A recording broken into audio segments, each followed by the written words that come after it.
Pwede naman to sa birthday mo o kahit walang okasyon. Minsan kasi trip lang talaga natin kumain lalo na pag bored tayo. Easy pa at masarap na instant cake. Tubig muna. Yan, 800 ml.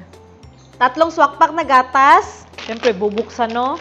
Tapos, ibuhos natin dito sa tubig. Instead na evap, ito na lang yung gagamitin. Mas tipid. Siyempre, haluin ng mabuti, no? Lain food. Okay na to, di ba? May gatas na tayo. At para tumamis to, lagyan natin ng isang latang kondensada. Yan. Tilukin, dami pang laman. Ito na, halong-halo na yung kondensada at ang gatas. Isang kutsarang white unflavored na gulaman. Pang-pastable. Choco flavor yung gagawin ko, so lalagyan ko ng cocoa powder. Unsweetened to, 1/2 cup. Haluin muna natin to para iwas buo-buo. Bango ng cocoa powder, no? Ito na nahalo na. Kung may buo-buo, hayaan lang kasi matutunaw naman mamaya. Tapos last pandilas, cornstarch, pang palapot. 1/2 cup rin. Tapos haluin na ng mabuti. Na-mix na lahat. Ganun lang kasimple. Itabi muna natin to. Kawali. Ibuhos natin tong chocolate mixture. Char. Buksan sa katamtamang apoy lang. Ganyan lang, oh. Tapos pag halu-haluin natin to ng dahan-dahan hanggang lumapot. Pansin niyo, oh, medyo nag-dark na at medyo lumapot na.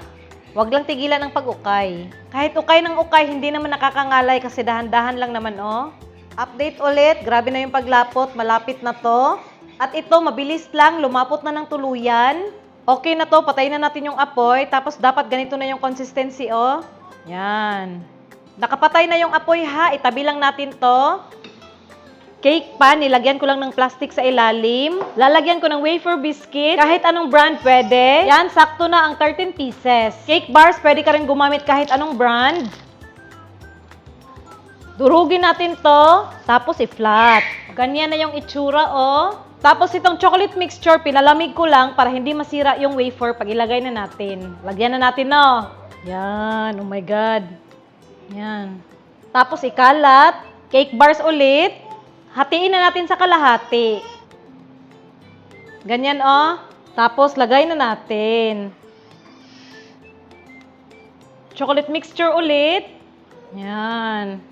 Kalat ulit natin. Ganyan, by layer lang. Mag-top tayo ng chocolate mixture. Yan, spread lang natin ng maayos. Ayan na yung itsura, oh. Ooh. Pwede kayo maglagay ng toppings kung gusto nyo. Akin, dinurog lang na cake bars. Ganda na ng itsura, diba? Ipasok lang sa ref, palamigin muna bago iserve.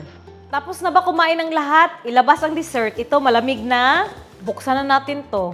Kukuk! Bahala na kayo guys kung i-plating nyo, no? Ako, diretso na, oy. Ayan na, oh.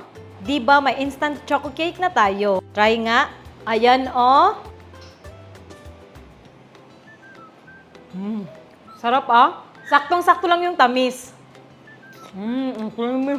Must try, guys, para may instant cake na rin kayo.